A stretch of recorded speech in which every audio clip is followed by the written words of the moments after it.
대선 시기에는 야권에서 빠르게 돌기 시작했습니다. 손학규입니다.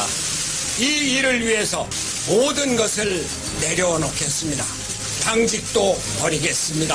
또 다른 다크호스인 이재명 성남시장은 똑똑히 기억해 주십시오. 저를 투사로 만들고 있는 것은 바로 박근혜 독재 정권입니다.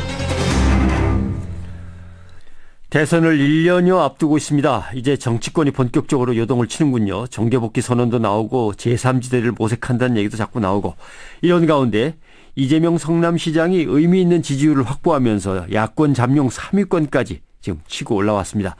차기 리더십 인터뷰, 이재명 성남시장을 만나봅니다.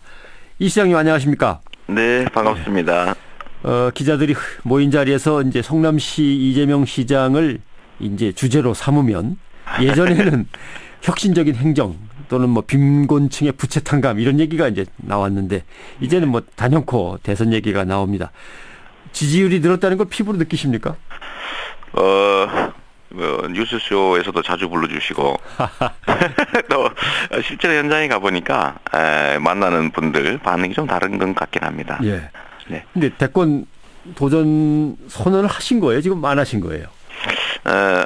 아직은 아니고요. 예. 네, 사랑한다고 말한 정도. 그러니까 결혼하자고 한 건 아니고 그냥 뭐 마음의 결정은 했고요. 예. 그 사실을 제가 대외적으로 발표했으니까 뭐 선언이라고 하기는 어렵고요. 네, 그런 상태입니다. 앞에 잠깐 이제 인서트가 나가면서 나를 왜 투사로 만들고 있냐라고 하는 현 정권에 대한 이제 날선 비판 목소리가 들렸는데, 네. 늘 현 정권과 부딪히기도 하고 많은 어떤 이야기거리를 쏟아내시고 했는데, 네. 지지율이 올라가는 원인은 뭐라고 보십니까? 국민들이 정치에 대해서 느끼는 답답함, 그중에 제일 큰 게 이제 무력감 같습니다. 그러니까 도대체 되는 것도 없고 안 되는 것도 없고, 또 한 가지는 정치인들이 빈말, 정치 집단들이 거짓말을 많이 하죠. 뭐 공약해놓고 아무것도 안 지키고, 뭐 선거 때는 무슨 얘기 못하나 이런 소리 하는 사람도 있고요. 근데 이제 성남이라고 하는 작은 공간이긴 하지만, 그러니까 실천적 성과들, 예를 들면 뭐 부채 청산 문제라든지 또 정부와 싸워가면서 만들어내는 복지 확대, 이런 것들을 높이 평가하는 것 같고, 또 한 가지는 뭐 유불리나 뭐 손해 이익 따지지 않고 옳은 길을 향해서 이렇게 돌진하는 그런 추진력, 뭐 이런 것들을 좀 높이 평가해 주신 것 같습니다. 네. 서울시장, 경기지사가 대권 도전을 선언하고 뭐 뛴 적은 이제 있었습니다만은, 지금 성남이라고 하는 그 도시를 얘기를 하셨는데, 그래서 나오는 얘기가 이번을 노리는 게 아니고 그 다음을 노리는데 체급을 좀 올리려고 나오는 거 아니야? 또는 뭐 경선을 좀 흥행시키려고 한번 끼워주는 거 아니야? 이런 얘기도 나옵니다. 네. 제가 작년에 처음으로 대선 후보 여론조사 8인 안에 들어갔을 때, 그때도 되게 사람들은 이상하다, 이변이다 이렇게 생각했었죠. 그래서 제가 원래 별칭이 이변입니다. 이재명 변호사 줄여서 이변인데, 예.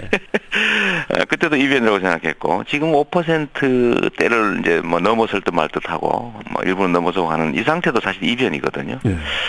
근데 이변이라고 하는 게 한번 시작되면 잘 멈추지 않습니다. 그리고요, 하나만 더 말씀드리면, 전쟁터의 장수가 장식용으로 가지는 않습니다. 가면 싸우는 거죠. 샌더스라고 하는 사람이 아무런 세력 기반 없이 본인의 컨텐츠, 성과와 신뢰, 이때까지 했던 성과, 신뢰, 이걸 가지고 절반의 성공을 하긴 했습니다만 미국의 민주당, 집권 여당을 잡아먹을 뻔했죠. 그런 것들을 좀 보면 우리나라에서도 가능한 변화가 아니겠는가 싶습니다. 예. 전국에 대한 이런저런 비관적인 이야기들이나 전망, 그리고 거기에 뭔가를 내놓아야 될 정치 지도자들에 대한 실망, 이런 것들 얘기를 해 주셨는데, 그러기 위해서 뭐 변화는 꼭 있어야겠다라고 생각을 하지만 그 열망을 뭉쳐내는데, 그럼 지금까지 야권 후보로서 1, 2위를 하고 있는 문재인 전 대표나 안철수 전 대표는 부족하다고 보십니까? 사람마다 다 장점과 단점들이 있는 것이고요. 사람은 신이 아니죠. 뭐 필요한 역량들을 다 가지고 계신데, 문 대표님은 훌륭한 분이죠. 경륜이나 뭐 품격이나 역량이나 뭐 다 뛰어나신 분이세요. 근데 제가 여기 참여하는 이유는 그분이 부족해서 그걸 대신하겠다가 아니라, 이제 정치는 1인 경기가 아니라 집단 경기입니다. 고양이 손도 빌려야 되고요. 또 내년이 매우 엄중한 시기니까 이 집단 경기에 저희도 참여해서 팀의 승리 가능성을 높여야 되는 거죠. MVP를 누가 할 거냐는 사실 팀 승리 다음의 문제입니다. 너무 자기 개인적 성과에만 집착하면 팀 승리를 망치죠. 그 측면이 하나 있고, 두 번째는 시대마다 필요한 리더십의 종류가 조금씩 다릅니다. 예. 아주 훌륭한 분이시고 제가 가끔 정치는 도성의 대신들이 하는 게 맞죠. 그건 평상시에 그렇습니다. 근데 만약에 정말로 심각한 위기 상황이 오면 도성한 대신이 아니라 변방의 장수가 나설 수 있죠. 지금 우리 사회가 그야말로 내년은 흥망의 기로에 서게 되는데 이럴 때 예를 들면 거대 기득권의 이 저항을 뚫고 뭐 새로운 길을 만들어내는 일. 그거는 보통의 리더십, 평상적 리더십으로는 쉽지 않은 일이거든요. 네. 그래서 제가 요즘 그런 말씀 가끔 드리는데, 과연 싱크가 중요하냐, 즉 아이디어 정책이 중요하냐. 그거 발굴한다고 열심히들 노력하시잖아요. 그런데 정책이 없어서 못한 게 아니거든요. 정책은 많습니다. 많은데 과연 기득권자들의 저항을 뚫고 새로운 질서를 만드는 그를 훌륭한 정책을 집행할 용기와 결단과 추진력이 있느냐. 예.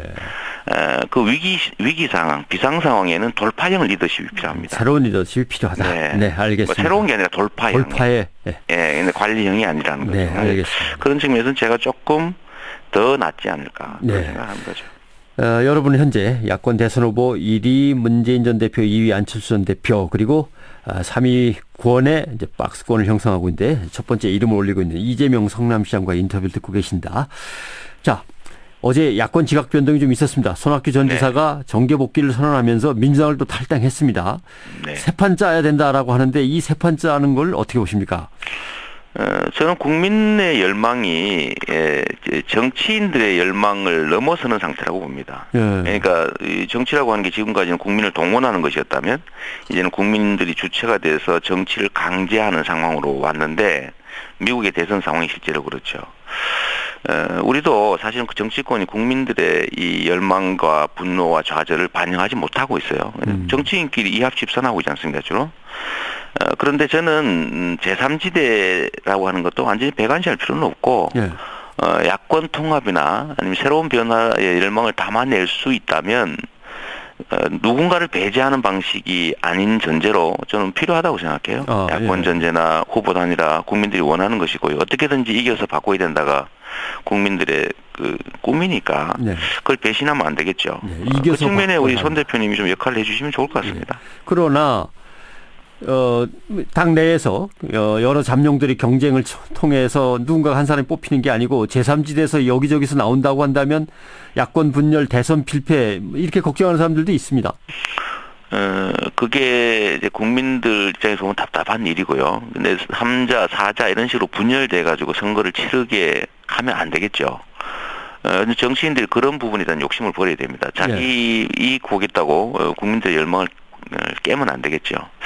결국 정치는 정치인이 하는 것 같지만 전국적으로는 국민이 하는 거고요. 대선 국면은 특히 그런 것 같습니다. 결국 국민들의 힘으로 갈라지는 것 같지만 결국은 한쪽으로 모일 수밖에 없을 거다. 또 그렇게 만드는 게 우리의 몫이다. 저는 그렇게 생각합니다. 네.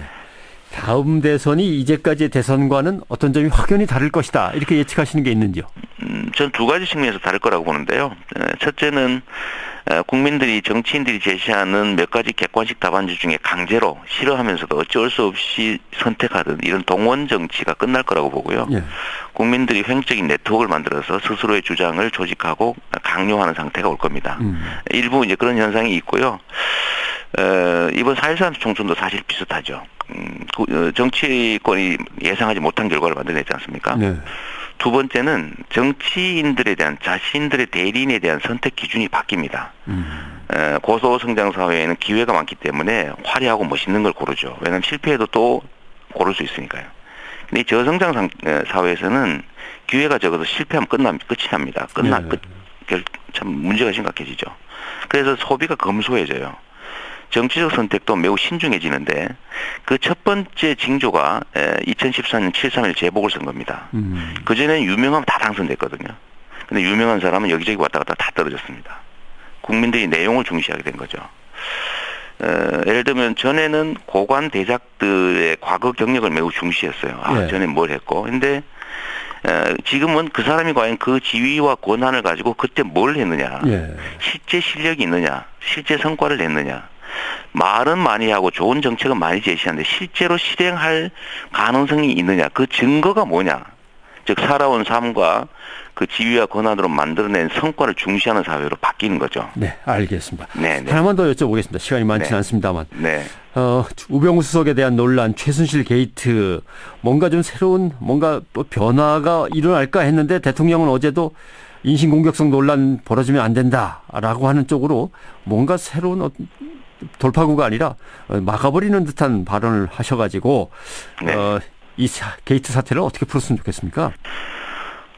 문제는 그 최종적 권한을 가진 대통령의 인식이 국민들의 인식과 완전히 동떨어져 있다는 거죠. 눈앞에 보이는 것도 부인하고 있지 않습니까? 명백한 부패고 스캔들이고 게이트 맞는데 본인만 아니라고 생각하는 것 같아요. 네. 사태 파악을 전혀 못하고 있는 거죠. 부정부패를 옹호하고 자기와 국민들의 기준이 완전히 다른 겁니다. 이거 심각하고요. 두 번째는 이 대통령이 국민의 뜻을 존중해야 되는 대리인이라는 사실을 망각하고 있어요. 네. 지배 대상으로 보는 경향이 있고 또 지배 대상으로 보면서도 자기들보다 국민 대중들의 판단이나 의식 수준이 낮다고 생각하는 것 같아요. 제가 보기엔 전혀 아니거든요. 현실을 실제로 인정하고 본인의 불행을 막기 위해서라도 엄정한 수사, 그다음에 사안에 대한 인정 이런 게 꼭 필요하다고 생각합니다. 네, 알겠습니다. 오늘 여기까지 말씀 듣겠습니다. 고맙습니다. 네, 감사합니다. 이재명 성남시장이었습니다.